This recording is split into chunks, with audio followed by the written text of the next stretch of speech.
I had the same reaction when I saw the words cannabis psychosis, as I'm guessing most of you are having right now. Maybe not all of you, but I didn't know it was a real thing. And I wouldn't have known that it's a real thing unless, like everything else on my YouTube page, I had a reason to come across it. My page is about things that I found out about myself and things that I've found out about other people. I'm an ENTP, and ENTPs are fascinated by systems and figuring things out, and cannabis psychosis came across my radar and shocked me because of someone that I know very well, and I'll get to that. I'll get to that at the end a little bit. I wanted to first tell you a little bit about cannabis psychosis, and I wanted to tell you as well, for anybody sitting there shaking their heads, it's fucking real, and it's fucking scary. It's fucking devastating is what it is when you see it. Not only is it something that I've never heard of before, I don't know how many people out there, maybe I'm wrong, maybe a lot of people know about cannabis, weed, ganja, Mary Jane psychosis. And another reason I think it's important is because so many states, there goes my aunt, she honked, you might not be able to hear that. So many states in the country, I think 24 states and the District of Columbia currently have laws legalizing marijuana in some form. I live in Washington, and this is one of the very few states where it is legal for recreational use. So we've got shops everywhere. You know, I drive for Lyft. That's one of the things that I do. And there's a section of Seattle called Capitol Hill, and I swear every time I drive through Capitol Hill, it's just like I instantly drive into a weed cloud.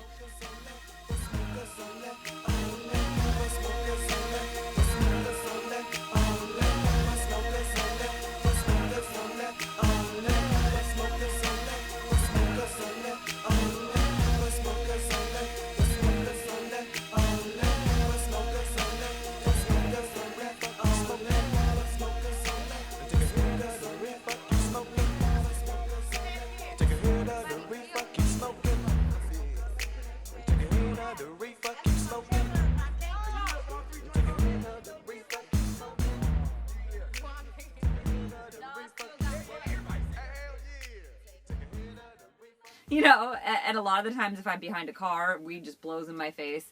And it's fascinating, and it's kind of weird, honestly. Maybe it's weird for me because I was never able to use marijuana.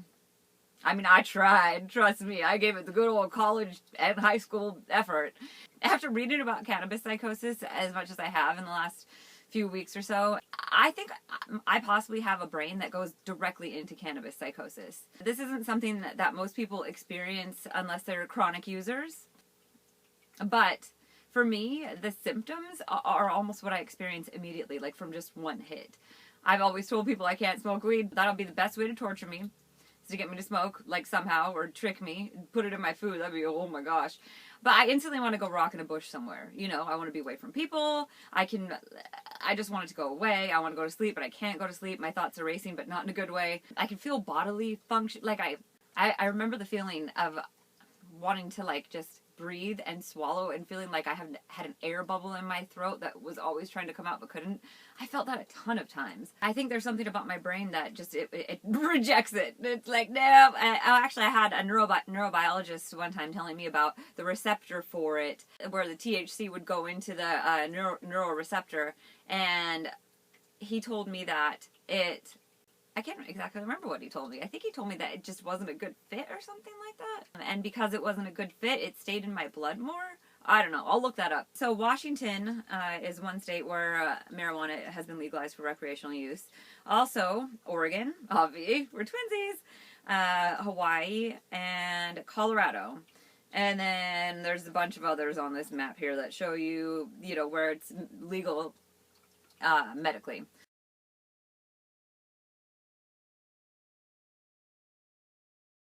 24, I mean, that's half the country, right? Approximately more than 16 million Americans use cannabis on a regular basis, typically beginning in adolescence.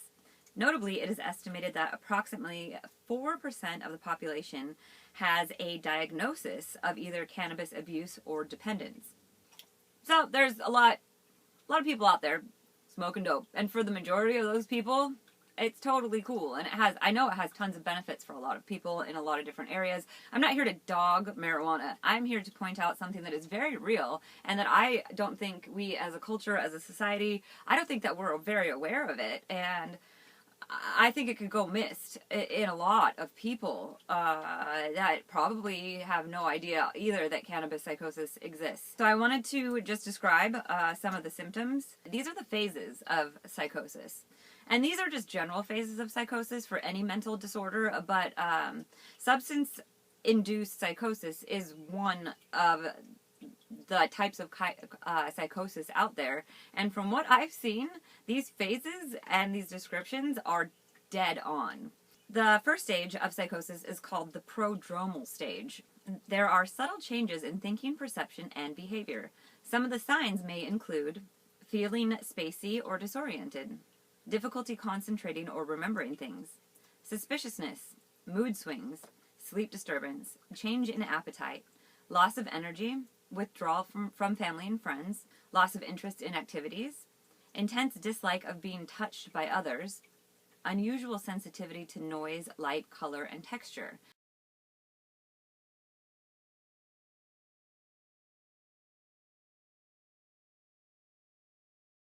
And that's really where you want to catch it, in the prodromal phase. You don't want it to get to the acute phase. Symptoms are now full-blown and affect and impede on the individual's daily living. And a lot of the time, acute also means it's just going. It's not stopping on its own. What I've seen, when the person isn't using, the symptoms are drastically reduced. And I would imagine within 30 days, 30 to 40 days, maybe longer, they would be completely gone. Because weed stays in your system forever. I didn't know that before either. It's stored in your fat cells. So instead of just your body metabolizing it, in 24 to 48 hours, it goes into your fat cells. The more fat cells you have, the longer it's going to take to get out, too. Another reason I think this is extremely important to talk about as well is the potency of marijuana compared to what it was once upon a time. I probably sound like such a nerd saying that. The potency of marijuana. This isn't a funny topic, honestly, but I just heard myself and I was like, you dork. In the 1960s, the THC content was thought to be in the range of 1 to 3%. Today, it can reach up to 20%.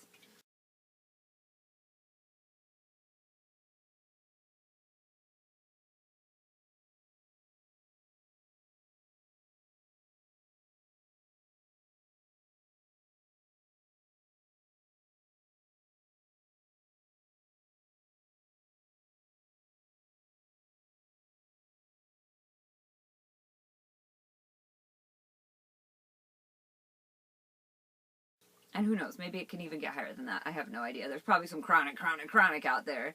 Like the hydraulified chronic shit. That was way less nerdy. Smoke weed every day. I also found it fascinating that marijuana contains more than 400 chemical compounds. What? Including over 60 cannabinoids that contribute to its psychopharmacological effects. The primary psychoactive constituent of cannabis is delta-9-tetrahydrocannabinol, which is THC. The secondary is CBD, or cannabidiol. I also didn't know that. I thought it was all THC. Apparently, depending on where you're getting your weed, what kind it is, how strong it is, the ratios of these vary enormously. I'm sure all of this comes into play somehow. I don't know how, though. But that was fascinating. I had no idea there was so many chemicals in it. I had no idea there was 2 ingredients. I had no idea it was that much more potent. I guess I just didn't know that much about weed. There are 3 hypotheses about cannabis psychosis. The first one is called the contributing cause hypothesis. They call it a cohort study.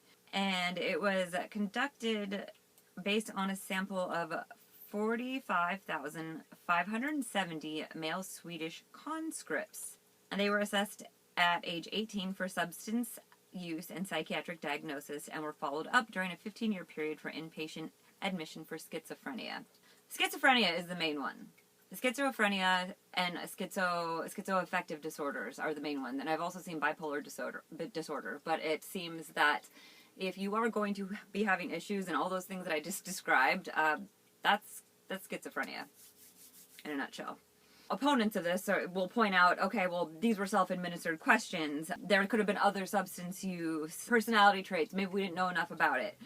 But what this study showed was that those individuals who had used cannabis presented a risk for schizophrenia, which was 2.4 times higher than non-users. And that number raised to a risk of 6.0 times greater if the individuals had used the drug more than 50 times.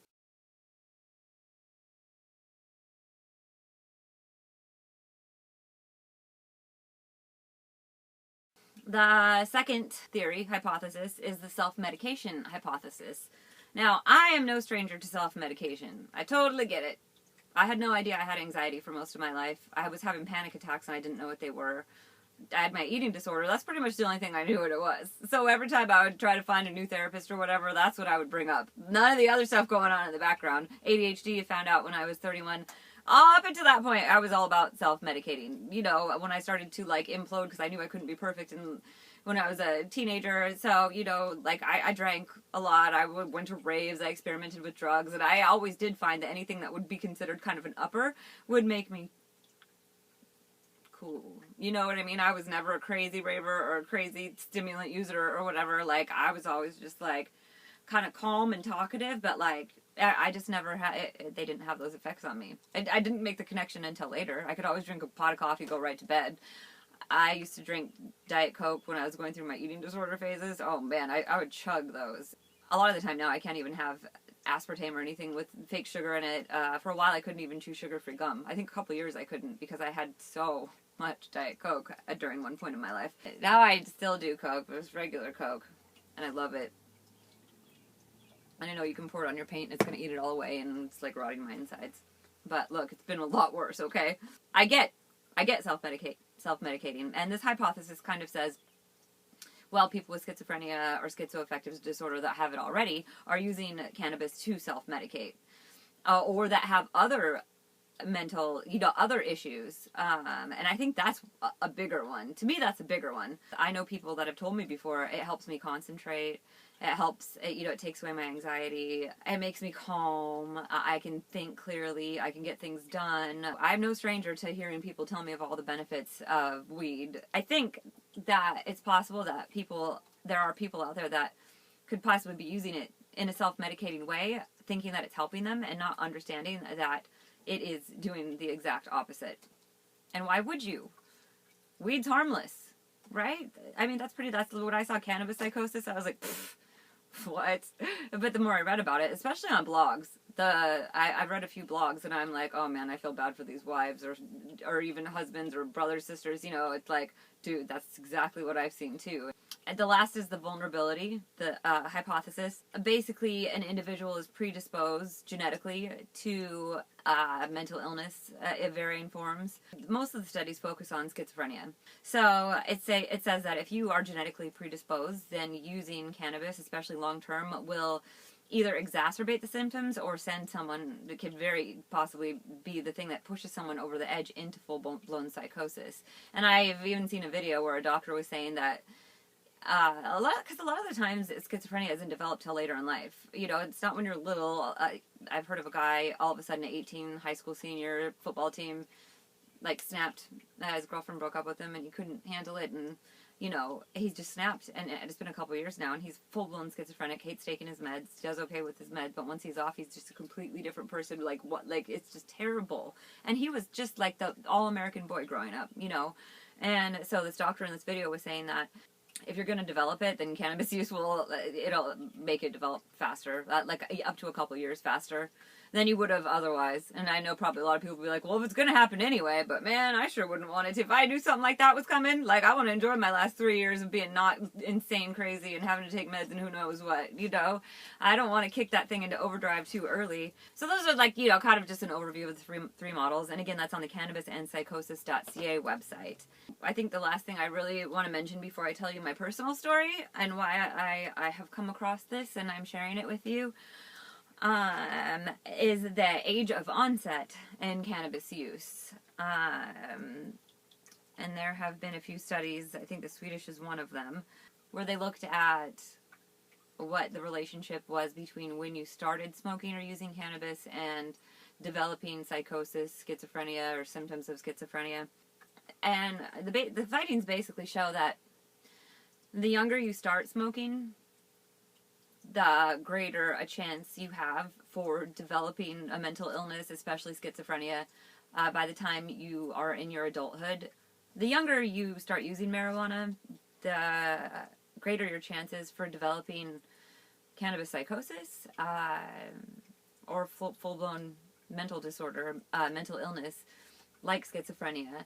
And, whether you have a genetic predisposition to schizophrenia or not, both groups had a higher likelihood the younger they started. When you're an adolescent and, teenager, those are really crucial times for your brain to develop.